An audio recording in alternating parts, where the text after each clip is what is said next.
স্বাগত নিয়মিত আয়োজন এখন প্রকাশের সঙ্গে আছে আমি তোফায়েল আহমদ। মানিকগঞ্জে বাউল শিল্পীদের উপর হামলার ঘটনায় সামাজিক যোগাযোগ মাধ্যম সহ বিভিন্ন জনপরিসরে এখনও আলোচনা বিদ্যমান। অন্তর্বর্তী সরকারের উপদেষ্টা থেকে শুরু করে অনেকেই এ নিয়ে প্রতিক্রিয়া জানিয়েছেন। এছাড়াও নির্বাচন, সংস্কার, রাজনৈতিক জোট গঠন সহ এরকম আরও নানা বিষয়ে আলোচনার জন্য আজ স্টুডিওতে আমাদের সাথে আছেন রাজনৈতিক বিশ্লেষক ডক্টর জাহিদুর রহমান এবং সিনিয়র সাংবাদিক ও কলামিস্ট আনিস আলমগীর। আপনাদের দুজনকেই অসংখ্য ধন্যবাদ। যদিও আপনারা দুজনেই অত্যন্ত সুপরিচিত, সেভাবে পরিচয় দেওয়ার দরকার নেই, আমরা আলোচনায় চলে আসি। যেটা দিয়ে শুরু করছিলাম যে মানিকগঞ্জে মানে দু একদিন পার হয়ে গেছে ঘটনার, কিন্তু এখনও তার রেশ রয়ে গেছে। ডক্টর জাহিদুর রহমান, আপনি নিশ্চয়ই দেখেছেন সরকারের দুই উপদেষ্টা, তথ্য উপদেষ্টা এবং সংস্কৃতি উপদেষ্টা, দুজনেই দুটি ফেসবুক স্ট্যাটাস দিয়েছেন। সেখানে তাদের এক ধরনের অসহায়ত্বের প্রকাশ আমরা দেখতে পেয়েছি। সরকারের থেকে এ ধরনের অসহায়ত্বের প্রকাশ আপনার কাছে কি মনে হয়, যে এমনটাই কি করার ছিল সরকারের, বা না কি এটা হওয়া উচিত না? সরকার যেভাবে বিষয়টিকে দেখছে, সরকার কি করা উচিত এটা আমরা বাইরে থেকে খুব সহজে বুঝতে পারি। অপরাধ হচ্ছে অপরাধ আপনি ঠেকাবেন। গতকাল যখন বাউলরা কিছুটা প্রতিবাদ করার চেষ্টা করছেন, হ্যাঁ, যখন সেই চেষ্টা করার জায়গায় তারা গেলেন, তাদের উপরে প্রকাশ্যে হামলা হলো। পুলিশ সেখানে প্রেজেন্ট ছিলেন। ধরুন কোনো মানুষকে আরেকজন মানুষ পেটাচ্ছে, এটা একটা ক্রিমিনাল অফেন্স। এবং আমরা খেয়াল করেছি বাউলরা একটা পাল্টা কিছু দেননি, একজনও না। পেটাতে পেটাতে পুকুরে নিয়ে ফেলা হয়েছে, ঢিল মারা হচ্ছে সব পুলিশের সামনে। পুলিশ বোঝানোর চেষ্টা করছেন। পুলিশের কাজ হচ্ছে কেউ আইন ভাঙলে তাকে গ্রেফতার করা। ওই মুহূর্তে পুলিশের ওখানে গ্রেফতার করা দরকার ছিল, খুব বেসিক। সরকারের কাজ কি করতে হয়, কোনো জটিল কোনো ইস্যু না। আমরা পুলিশ পুষি, পুলিশের মনোবল কম আছে, পুলিশ এই হয়েছে সেই হয়েছে। এই মনোবল কম কাজের কারণে কি বেতন কম নিচ্ছে? তারা নিচ্ছে না তো, তারা পূর্ণ বেতন, পূর্ণ সুবিধা নিচ্ছেন। সো তাকে যে কাজের জন্য রাষ্ট্র রেখেছে তাকে সেই কাজটা করতে হবে। আমরা তো ভিডিওতে দেখলাম। বা এর পরবর্তী সময়েও কি আপনি কোনো পদক্ষেপ নিয়েছেন? বা আসলে এই ঘটনাটা ঘটতে পারলো কেন? আপনি তালিকা করতে পারবেন সারা দেশে 5 আগস্ট পরবর্তী সময়ে কতগুলো এরকম পালা গানের আসর, যাত্রা, মেলা যেগুলোতে গান হয় সেগুলো বন্ধ হয়েছে, কতগুলো মাজার ভাঙা হয়েছে, কতগুলো জায়গায় মেয়েদের ফুটবল খেলা হয়নি, কয়েক জায়গায় নাটক বন্ধ হয়েছে, অভিনেত্রীরা দোকান উদ্বোধন করবে তো সকল তৌহিদি জনতা সেটা হতে দেয়নি। অসংখ্য ঘটনা আছে। সো এগুলো যখন সব হবে তো সরকার কি করার উচিত ছিল আমরা জানি। আগেও করে নাই, এখনও করেনি। আগে করেনি বলে এখনও এগুলো ক্রমাগত ঘটছে। আপনি তৌহিদি জনতা একটা ব্যানার যদি নিয়ে আসতে পারেন, ইউ ক্যান ডু এনিথিং। এবং এই সরকার কিছুই তাদের প্রতি করছে না। এই যেমন বিবৃতি দিচ্ছেন, গতকাল মাহফুজ আলম দিলেন, আজকে জনাব ফারুকি দিলেন। সরকারের কাজ বিবৃতি দেয়া না, বিবৃতি আমরা দেব। আমরা এত নাগরিক বিবৃতি দিয়েছি, অত নাগরিক। এখন ওনারা 2-3 উপদেষ্টা মিলে 3 উপদেষ্টার বিবৃতি টাইপের কাজ করছেন, খুবই হাস্যকর। এবং বিবৃতি সেই সরকারকে দিতে হয় যে সরকার কাজ করে না, জনগণের সামনে ভিজিবল যে ওনারা কাজ করছেন না। কী কারণে করছেন না, আমি আসলে এগুলো শুনতে একেবারেই প্রস্তুত না। আমি এই কারণেই মনে করি যে সরকার তার জায়গা থেকে কখনোই এই ঘটনাগুলোকে ডেটারেন্ট নেওয়া। যেমন ধরুন আমি 200 মাজার ভাঙার কথা বলছি, ঠিক আছে, সরকার শুরুতে দুর্বল ছিল, ইটস ফ্যাক্ট। পুলিশ ঠিক কনফিডেন্ট ছিল না, তো কতক্ষণ ছিল না? 20টা ভাঙা পর্যন্ত, 25টা ভাঙা পর্যন্ত, 30টা। এখন মানে মাজার ভাঙার সংখ্যা প্রায় 200। এই কিছুদিন আগেও বুলডোজার নিয়ে মাজার ভাঙা, মানে এটাকে আর বিচ্ছিন্ন ঘটনা বলার সুযোগ নো ওয়ে। আপনি এগুলো আপনি স্টেপ নেন নাই, এগুলো সিস্টেম্যাটিক চেষ্টা, এবং এই চেষ্টাগুলো আপনি করতে দিয়েছেন, ছাড় দিয়েছেন। এবং এতে একটা বড় ঝুঁকি তৈরি হলো। আমি জায়গাটা একটু যোগ করি। ঝুঁকিটা কি? শেখ হাসিনা অবৈধভাবে ক্ষমতায় থাকার ন্যারেটিভ ভারতে মূলত যেটা উৎপাদিত হয়েছে, আমি শেখ হাসিনার 24 সালের নির্বাচনের আগে দেখেছি। তাদের মিডিয়াতে, বিশেষ করে তাদের ইন্টেলেকচুয়ালরা বলার চেষ্টা করছেন, কেউ কেউ কিন্তু প্রকাশ্যেই বলেছেন। আমি একজনের নাম বলতে পারি, তাকে আমরা বাংলাদেশে খুব চিনি, শ্রীরাধা দত্ত। তিনি তার লেখায়, বক্তব্যে অনেকবার বলেছেন শেখ হাসিনা ইলেকশন রিগ করে। ওপি জিন্দাল ইউনিভার্সিটি, জি, উনি ইলেকশন রিগ করেন, ওনার লোকজন দুর্নীতি করে, টাকা পাচার করে, এগুলো সব উনি বলেছেন। উনি মানবাধিকার লঙ্ঘন করেন, এগুলো বলেছেন। বাট শেখ হাসিনাকে রাখতে হবে, সেটাও বলেছেন। কারণ শেখ হাসিনা যদি না থাকে বাংলাদেশে ধর্মীয় উগ্রবাদ মাথা চাড়া দেবে। আপনি খেয়াল করুন, এই যে এখন যে ঘটনাগুলো ঘটছে, এটা অসাধারণভাবে আওয়ামী লীগ এবং ভারত ব্যবহার করতে পারবে। ডক্টর ইউনূসের সরকারকে তারা এক ধরনের পোর্ট্রে করার চেষ্টা করেছিল। সেই জন্য আমি এই সিস্টেম্যাটিক ঘটনাগুলোকে বিচ্ছিন্ন হিসাবে দেখতে চাই না। এটা একবার সুনির্দিষ্ট কোনো পরিকল্পনার অংশ। ধন্যবাদ ডক্টর জাহিদুর রহমান। আনিস আলমগীর, আপনি কি মনে করেন যেখানে শেষ করলো ডক্টর জাহিদুর রহমান, আপনার কি মনে হয় যে এর ভিতর কোনো পরিকল্পনা আছে এটা একটা ইস্যু। আর এই যে তৌহিদি জনতা, যেটা এই যে বললেন ব্যানার দিয়ে যে কেউ এই ব্যানারে অনেক কিছুই করে ফেলতে পারে, এরকম অবস্থা তৈরি হয়েছে দেশে। আপনি কি তাই মনে করেন যে সরকার আসলে এই বিষয়গুলোতে অত্যন্ত মানে যে আচরণ করছে সেটা আসলে যৌক্তিক না? আমি একমত যে একটা ব্যানার লাগিয়ে দিলে তৌহিদি জনতার, এবং সেটা দিয়ে যা ইচ্ছা করা যায়, এখানেও তো তাই দেখা যাচ্ছে। প্রথমত যে ব্যক্তিটা, যে বাউলকে গ্রেপ্তার করা হয়েছে সাম সরকার, ওনার বক্তব্যর সাথে আমি একমত না। উনি যে ওনার যে বক্তব্য, সেটাতে কিছু ধর্মপ্রাণ মানুষ আহত হতে পারে, কিন্তু এই ক্ষেত্রে আমরা কি করি? যদি কেউ আহত হয়, প্রশাসন তাকে হেফাজতে নিয়ে নেবে। যদি সত্যিকার অর্থে কারো উনি মনে কষ্ট দিয়ে থাকেন, সেই সকল তৌহিদি জনতা বলি আর রিয়েল ইসলামিস্ট যারা আছে তাদেরকে বলি। কিন্তু এখানে সেটা হচ্ছে যে কোনো এক মসজিদের মিম্বর থেকে একজনে বলল সে এই ভুল করেছে, তাকে ধরে নাও, তাকে মারো, এবং তার বিরুদ্ধে যে মিছিল হচ্ছে, মৌলভী সাহেবদের মিছিল ধরলাম, একটা বাউল ধরো, সকাল বিকাল জবাই করো, এই ধরনের উস্কানিমূলক স্লোগান যখন কোনো ধর্মীয় গোষ্ঠীর কাছ থেকে আসে, তাহলে এরা কি ধর্মপ্রাণ মানুষ কিনা, এরা কতটুকু আল্লাহর ধর্ম মানে, তাহলে তো সেই প্রশ্ন এখানে উঠে আসে। এখানে আমি কি করা উচিত ছিল? এখানে আমাদের এত ইউটিউব স্কলার আছে, এগুলো প্রতিনিয়ত ফতোয়া দিয়ে বেড়াচ্ছে। এদের কোনো একজন তো সে যেই প্রশ্নগুলো নিয়ে কোরআনের দৃষ্টিতে যে প্রশ্নগুলো তার মধ্যে খটকা লেগেছে, প্রশ্ন তুলেছে, তার জবাব দিলে এখানে হচ্ছে সবচেয়ে শক্ত জবাব হতো, সেটাই হচ্ছে সবচেয়ে বড় সৌন্দর্য। এবং তাকে প্রমাণ করা যেত যে এই বাউলটা ইসলাম ধর্ম সম্পর্কে আসলে জানে না, আপনারা প্রমাণ করে দিতে পারতেন। কিন্তু আপনারা সেটা না করে এদেরকে মারার জন্য আপনারা রাস্তায় নেমেছেন। এবং ডক্টর জাহিদ যেটা বললেন যে কি নির্মমভাবে পিটাচ্ছে এই বাউলদেরকে, কি অসহায়ভাবে পিটাচ্ছে, এবং ওরা এত অসহায় অবস্থা আছে, তারা কোনো প্রতিরোধ করছে না। সে এই যে নৃশংসতা, সেই নৃশংসতার চিত্র তো এবং সারা বিশ্বে যাবে, শুধু ভারত কেন, আবুল সরকারের স্ত্রী আজকে অভিযোগ করেছেন পুলিশের কাছ থেকে তিনি সহায়তা পাননি, আজকে থানায় গিয়ে বা মামলা করতে গিয়ে সহায়তা পাননি পুলিশের কাছ থেকে। আবুল সরকারের স্ত্রী এই অভিযোগ করেছেন আজকে যে পুলিশের কাছ থেকে সহযোগিতা পান না। কিভাবে পাবেন? পুলিশ তো মনে করে যে তৌহিদি জনতা হচ্ছে যে এমন এক জিনিস, তার বিরুদ্ধে যদি তারা যায় তাহলে তাদের চাকরি থাকছে না, তারা নিজেরাই বরং উল্টো হামলার সম্মুখীন হবে। ডক্টর ইউনূস যে একটা মব কালচার এদেশে চালু করেছে 24 এই জুলাইয়ের পর থেকে, সেই কালচারের শিকার তো ওরা সবাই। ওরা যদি কোনো একটা প্রতিরোধ করতে যায়, সেখানে আপনি দেখেন না, ডাকসুর একজন নেত্রী জিজ্ঞেস করে তোমার নাম কি, তার পরিচয় জানতে চায়, হুমকি কিভাবে দেওয়া হয়।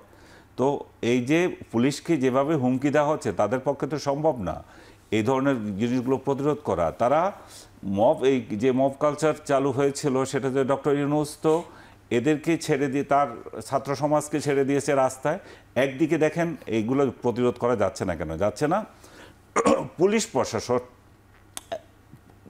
5 আগস্টের পরে যে হত্যাকাণ্ডগুলো হলো, তাদের হত্যাকাণ্ডের কোনো বিচার করা যাবে না, ইন্ডেমনিটি দিয়ে দেওয়া হলো। তাদের মোরাল অবস্থা এমনিতেই ডাউন, তার উপর আপনি যারা অ্যাকশন নিতে যায় তাদের উপর আপনি সরকারের তরফ থেকে পাল্টা অ্যাকশন নেন, আর আপনি আপনার ছাত্রবাহিনীকে, আপনার নিয়োগদাতাদের কিনে রাস্তায় নামিয়ে দিলেন, তারা মব করছে, তাদের কিছু করা যাচ্ছে না।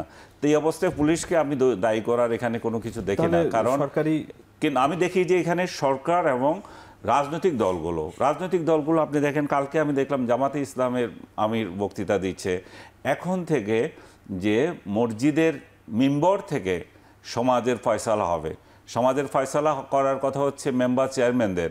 এটা রাষ্ট্রীয়ভাবে স্বীকৃত কাঠামো আমাদের স্থানীয় সরকার পরিষদ, সেটা যদি না হয় সেটা আদালতে যাবে। আজকে আমি দেখলাম যে একটা আদালত চালু করেছে, that's also good initiative for এই ধরনের জিনিসগুলো কার্ভ করার জন্য।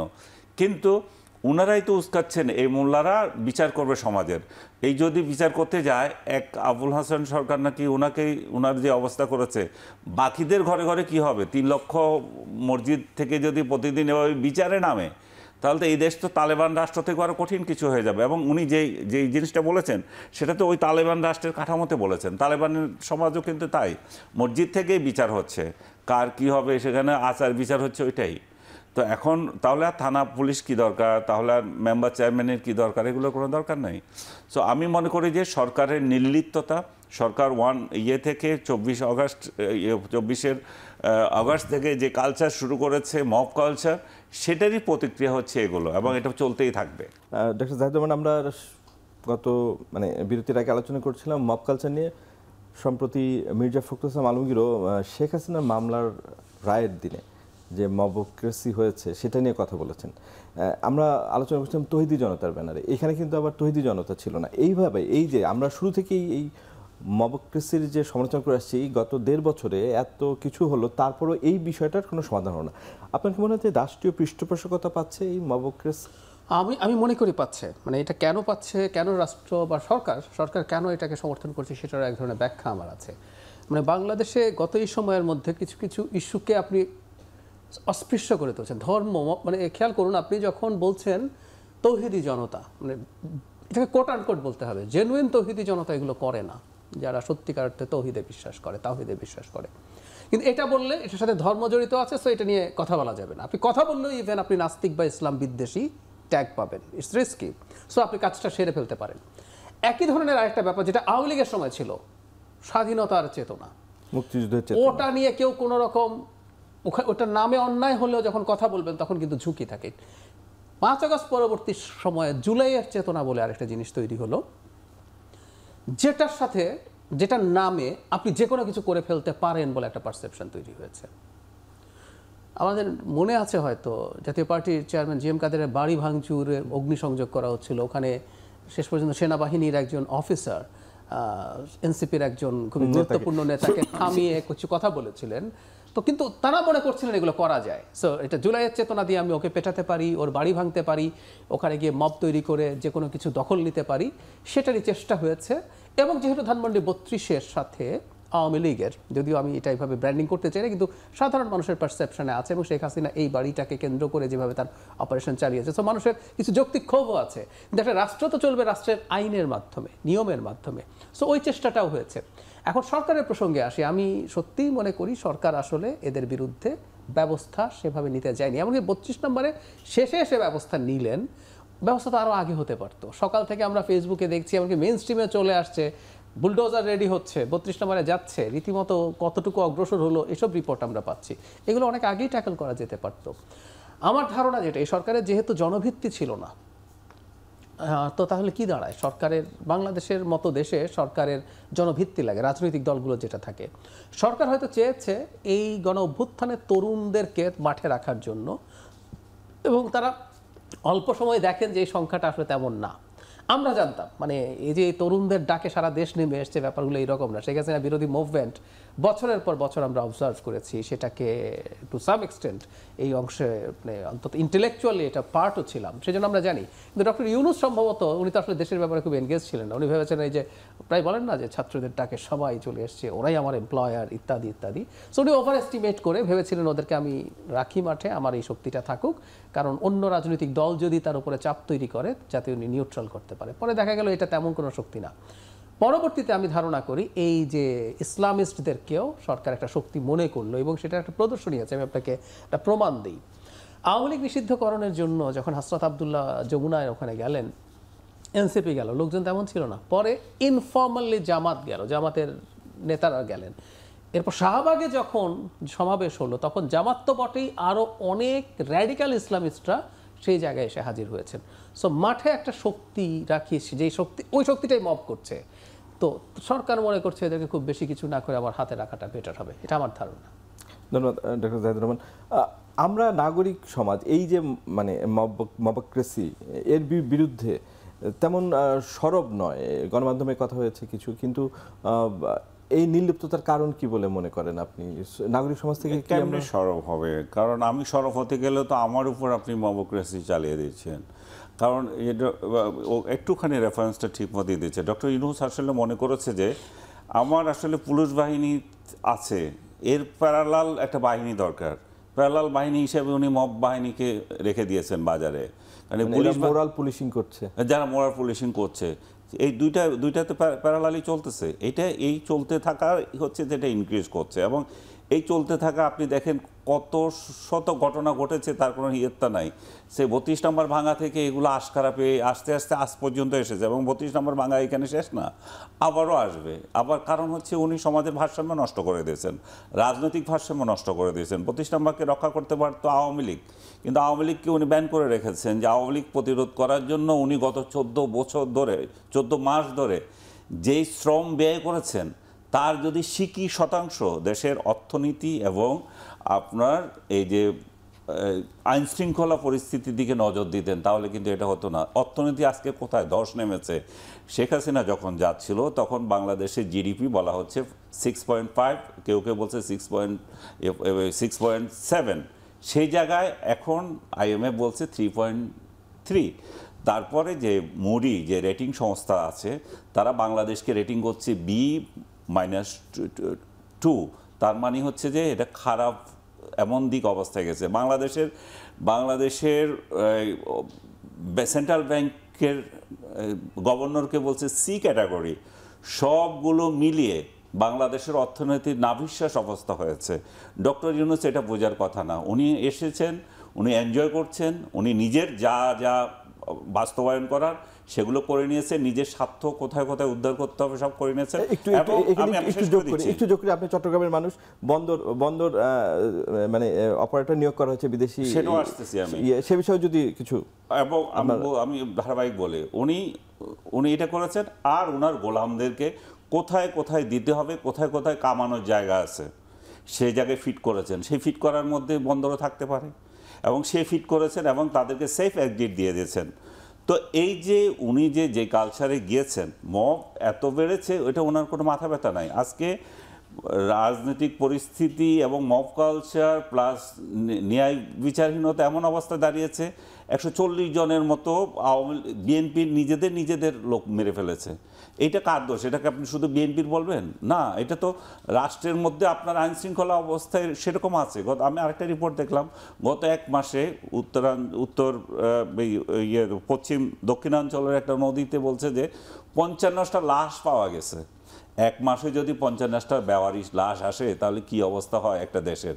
সো মব কালচারকে উনি যেভাবে উৎসাহিত করছেন এবং যেভাবে ভাড়াটে গোষ্ঠী রাস্তায় নামিয়ে দিয়েছেন, আমার তো মনে হয় না যে এর আগে কেউ এভাবে করেছিল। বলা হয় যে শেখ হাসিনার আমলে গুম খুন এন হয়েছিল, কিন্তু আমরা তো সেগুলো বিশেষ বিশেষ কেসে দেখেছি, সবাইকে তো এত আতঙ্কিত হতে দেখিনি, তাই না?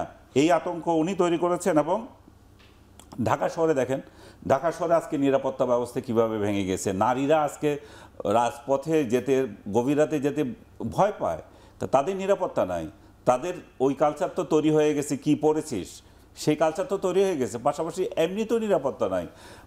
আমি মনে করি যে নিরাপত্তার এমন অবস্থা উনি তৈরি করেছেন, এবং সেই কালচার উনি যদি এটা ঠিক করতে পারবেন, এটা আমি বিশ্বাস করি না। কারণ আরেকটা জিনিস, ডক্টর ইউনূসকে আমাদের মধ্যে যতটা স্বপ্ন ছিল, ইউনূস আসলে আমাদের এই করে দেবেন সেই করে দেবেন, ডক্টর ইউনূস এসে আসলে আমাদের প্রমাণ দিয়েছেন। অথবা আমাদের সেই আকাঙ্ক্ষা তো থাকে যায়, তো হায় আমরা ইউনূসকে পেলাম না।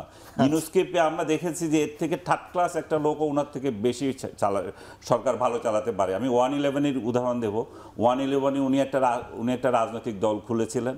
সেই রাজনৈতিক দলে সাড়া না পেয়ে উনি কিভাবে যাবেন সেটা নিয়ে বৈঠক করেছিলেন। আমাদের কিছু লোককে ডেকেছিলেন, যারা টেলিভিশনের হেডস ছিলাম যারা, তাদেরকে ডেকেছিলেন। আমি আপনাকে একদম স্পট সহ বলে দিচ্ছি, এটা গুলশান ক্লাবে ডেকেছিলেন এবং আনিসুল হক ডেকেছিলেন। উনি তখন তার ওই রিফর্ম পার্টির একজন ছিলেন। তো আমরা শুধু এক লাইনে বলেছি, উনি যেভাবে এসেছেন সেভাবে এক লাইন বিবৃতি দিয়ে চলে গেলে হবে। এখন উনি সেই বিবৃতি দিয়ে যেতে পারছেন না, কারণ উনি তো এখন গদিতে বসে গেছেন। গদিতে বসতে হলে তো এটার একটা ট্রানজিশন দরকার, তাই না? কিভাবে যাবে? এবং আমরা আল্লাহ করছি যে ফেব্রুয়ারিতে ইলেকশনটা উনি যাতে ঠিকমতো দিতে পারেন। উনি যদি দিতে পারেন, তাহলে দেশের মানুষ একটা স্বস্তি বোধ করবে। আপনি যে বললেন যে বন্দর সহ অনেক বিষয় যে বিদেশিদের হাতে তুলে দিচ্ছে, সেই এবং বিনা টেন্ডারে, বিনা না জানিয়ে, গোপনে, এবং যেদিন শেখ হাসিনার বিচার হচ্ছে সেদিন গোপনে চুক্তি হচ্ছে, এই যে অরাজকতা, এই যে একটা রাষ্ট্রীয় অনাচার, সেটা আমাদের আর দেখতে হবে না। জনাব আনিস আলমগীর, আজকে রাজধানীতে ব্রডকাস্ট জার্নালিস্ট সেন্টারের আয়োজনে একটি সভা হয়েছে। সেখানে বিভিন্ন রাজনৈতিক দলের প্রতিনিধিরা ছিলেন, শীর্ষ নেতারাই ছিলেন। মানে গণমাধ্যম মানে আগের স্বৈরাচারী সরকারকে টিকিয়ে রাখতে গণমাধ্যম কি ভূমিকা রেখেছে এটা নিয়ে একটি সমালোচনাত্মক অনেক বক্তব্য এসছে। আপনি আপনি এই ট্রেন্ডে বা এই ইন্ডাস্ট্রিতে আছেন অনেক দিন, আপনার কাছে জানতে চাই যে এই যে সরকার স্বৈরাচারী হচ্ছে সেখানে আসলে চেক অ্যান্ড ব্যালেন্সের জায়গায় গণমাধ্যমই সবচেয়ে দায়িত্বশীল ভূমিকা পালন করতে পারতো, কিন্তু সেটা যখন কোনো কোনো ক্ষেত্রে ব্যর্থ হয়, আবার গণমাধ্যম থেকেও তো পাল্টা অভিযোগ আছে যে রাষ্ট্র অনেক সময় চেষ্টা করেছে, সরকার অনেক সময় চেষ্টা করেছে গণমাধ্যমকে তাদের কাজে বা তাদের হাতিয়ার হিসেবে ব্যবহার করতে। এই নেক্সাসটা ভাঙার দরকার এবং এই স্বাধীন সাংবাদিকতার জন্য এবং রাষ্ট্রের জবাবদিহিতা নিশ্চিতের জন্য গণমাধ্যম এবং সরকারের সম্পর্কটা আসলে কিভাবে ঠিক করা যায়? আপনি খুব ভালো একটা কোয়েশ্চেন করেছেন। আসলে তো গণমাধ্যমের মূল দায়িত্ব কি? ক্ষমতাকে চ্যালেঞ্জ করা, ক্ষমতায় যারা আছে তাদেরকে কোয়েশ্চেন করা। কিন্তু আমরা সেই জায়গা থেকে দূরে সরে গিয়েছি, এর আগেও গিয়েছি, বর্তমানেও গিয়েছি। আমরা আমাদের দায়িত্বগুলো ভুলে গেছি। আমরা তথ্যকে দলীয় রঙে রাঙানোর চেষ্টা করি, সেটা আগেও ছিল, এখনও চলতেছে। আমরা যেটা মালিক পক্ষের যে চাপ সেটাকে আমরা যথাযথভাবে মেনে নিয়ে কাজ করছি, কিন্তু মালিক পক্ষের যে চাপ সেটা মালিক পক্ষকে বুঝিয়েও আপনি যে এটা করতে পারেন, কাজটা করতে পারেন এবং আপনার জার্নালিজমের কাঠামোর মধ্যেও করতে পারেন, সেই জায়গাটাও আমাদের মানে প্লে করার মতো লোকও ঠিক ওই জায়গাগুলোতে নাই। এবং ইউনিয়ন সহ অন্যান্য অর্গানাইজেশন যখন দুর্বল তখন মালিক পক্ষ এটা স্বাভাবিকভাবে পেয়ে যায় এবং মালিক পক্ষের উপরও সরকারের চাপ থাকে। মালিক পক্ষের একটা স্বার্থ যেমন আছে, মালিক পক্ষের একটা সরকারের চাপও আছে। তারপরে আমরা নিজেরা কি করি? আমরা নিজেদের সুবিধার জন্য, আমরা হালুয়া রুটির জন্য নিজেদেরকে বিকিয়ে দিই, নিজেদের অস্তিত্ব, নিজেদের মর্যাদা রাখি না। এবং ক্ষমতার আরেকটা জিনিস যেটা আমাদের সাংবাদিকদের করা উচিত, যে ক্ষমতার অপব্যবহার এর উপরে কথা বলা এবং সাহস দেখানো। এই যে এখন আমি যে ডক্টর ইউনূসের সমালোচনা করছি, ওনার ক্ষমতার অপব্যবহার যেখানে যেখানে কথা বলার, সেখানে যদি আমরা না বলতে পারি, সেখানে যদি সাংবাদিকরা কিছু না করতে পারে, তাহলে এই সমাজ থেকে আপনি কি আশা করবেন? এবং এই মিডিয়া থেকে আপনার তো আশা করার কিছু নাই। এবং আরেকটা বিষয় হচ্ছে, আমরা ব্যক্তিগত, যেটা আগেও বলছে, ব্যক্তিগত মতাদর্শকে আমরা এখানে ঢুকে ফেলেছি। এবং আমরা যে ব্যক্তিগত মতাদর্শকে ঢুকে ফেলি, আমি আজকে মির্জা ফখরুল সাহেবের বক্তৃতাটা খেয়াল করছিলাম, উনি বলছিলেন যে সাংবাদিকরা কেন রাজনৈতিক দলের পকেটে ঢুকে যাচ্ছে। ভেরি নাইস কোয়েশ্চেন, নাইস মতামত। কিন্তু আপনি তো সেই ব্যক্তি যে আপনার রাজনৈতিক মতাদর্শে আপনার পকেটে ঢুকে যে যাচ্ছে, তাকেই আপনি বড় সাংবাদিক হিসাবে মনে করতেছেন, তাকে আপনি নমিনেশন দিচ্ছেন, তাকে আপনি বড় বড় আয়োজনে পাশে বসে, তার ফোন ধরছে, অন্যদের ফোন ধরছেন, অন্যের ফোন ধরছেন না। তার মানে কি দাঁড়ায়? আপনি হচ্ছেন একটা সূর্য, আর এই সাংবাদিক, যে তথাকথিত সাংবাদিক, এর হচ্ছে চন্দ্র। এই চন্দ্রগুলো আপনার আলোকে আলোকিত। চন্দ্রের তো এমনিতে কিছু নাই, নিজের কোনো আলো নাই, আপনার আলোকে আলোকিত। তো আপনার আলোয় আলোকিত লোকদেরকে আপনি মাথায় তুলে নিচ্ছেন। আপনি আবার বলেন যে নিরপেক্ষ সাংবাদিকতা। আপনার দলেরই তো চামচাগুলো যখন চামচামি করে, তখন আপনি বলেন যে ঠিক আছে। আপনি যখন একজন নিরপেক্ষ সাংবাদিক আপনার প্রতি কথা বলবে কিংবা আপনার বিরুদ্ধে যায় এমন কথা কোনো সাংবাদিক বলে, তখন আপনি বিচার করেন, আচ্ছা ও কোন দল করে, আচ্ছা ও কোথায় আছে। কোনো একটা টেলিভিশনে আপনি কাউকে পদায়ন করবেন, আপনার গোলামগুলোকে তো আপনি পদায়ন করছেন। এবং 1/11 যে 5 আগস্টের পরে যতগুলো নিয়োগ হয়েছে, বিএনপি যতগুলো দিয়েছে, তাদের গোলাম ছাড়া তো কাউকে দেয় নাই। তাহলে সেই জায়গাগুলো আপনি গোলাম, আমি শব্দটা এই জন্য বলছি যে এটা ওই আক্ষরিক অর্থে না, মানে তাদের মোসাহেব জুড়ে যেগুলো তাদের পুষ্ট ফরমাস কাটে তাদের জন্য। এবং এরা সাংবাদিক না, বেসিক্যালি এরা হচ্ছে দলীয় দালাল এবং এরা দলের পকেটে ঢুকে গেছে। এরা এক একটা দলের, যেমন অতীতে যেমন আপনি দেখেছেন আওয়ামী লীগ আমলে আওয়ামী লীগের কিছু দলীয় দালাল ছিল, তারা যেভাবে একেবারে শেষ মুহূর্তেও গিয়ে প্রধানমন্ত্রী শেখ হাসিনাকে পরামর্শ দিয়েছিলেন যে কিভাবে আপনি করবেন, এদেরকে দমন করবেন, ঠিক একই কায়দায় বর্তমানেও সরকারকে এভাবে তেল দেওয়ার জন্য লোক আছে। কিন্তু একটা মিনিট জাস্ট, আরেকটা জিনিস আপনি দেখতে পাচ্ছেন না, সেটা হচ্ছে যে বিএনপিকে দিচ্ছে, আওয়ামী লীগকে দিচ্ছে, এই দালালগুলো আপনি দেখছেন। ইউনূসকে কী হারে তেল দেবে সেটা আপনি দেখা থেকে বঞ্চিত হচ্ছেন। কারণ ডক্টর ইউনূস নিজে একটা প্রেস কনফারেন্স করেন নাই, কোনো মিডিয়ার মুখোমুখি হন না। উনি যদি হতেন তাহলে দেখতেন যে ওনার ইউনূস সেন্টারে গিয়ে তেল মেরে এসেছিল যাদেরকে উনি এখন বিভিন্ন জায়গায় পদায়ন করেছেন, বিভিন্ন বড় বড় জায়গা দিয়েছেন এবং সাংবাদিকতা শিখাচ্ছে অন্যদেরকে। এরপরও দেখতেন যে কয়েক হাজার লোক তার পায়ে পড়ে কিভাবে গোলামি করা যায় সেটা জাতি দেখতো, এখন জাতি ওই গোলামদের দেখা থেকে বঞ্চিত। ধন্যবাদ জানাব আনিস আলমগীর। ডক্টর সাইদ রহমান, আপনিও গণমাধ্যমে আপনার ইন্টারভেনশন আছে, আপনি এর গণমাধ্যম পাঠনের সাথেও জড়িত, আপনি যদি একটু এই বিষয়ে কিছু বলবেন কিনা, নাহলে আমি অন্য প্রশ্নে যাব। বলবো, আমি আরেকটা জিনিস একটু ছোট্ট অ্যাড্রেস করতে চাই। আনিস ভাই অর্থনীতি নিয়ে একটু কনসাইজ করে, খুব কনসাইজ করে, একদম 1-2 বাক্য করে, মানে এই যে হাসিনার সময় জিডিপি বেটার ছিল, এখন জিডিপি কম। দুটো ব্যাপার, এই ধরনের সরকারের সময় ইনভেস্টমেন্ট কম হয়, জিডিপি কম হবে, কিন্তু হাসিনার জিডিপি আমরা চ্যালেঞ্জ করি সবসময়। স্বৈরশাসকরা সবসময় ডেটা ম্যানিপুলেট করে, এই জন্য ওয়ার্ল্ড ব্যাংক কোন কোন দেশের ডেটা কতটুকু বিশ্বাসযোগ্য তার একটা র্যাঙ্কিং করে। ওই র্যাঙ্কিংয়ে বাংলাদেশের অবস্থান সাউথ এশিয়াতে সবচেয়ে খারাপ।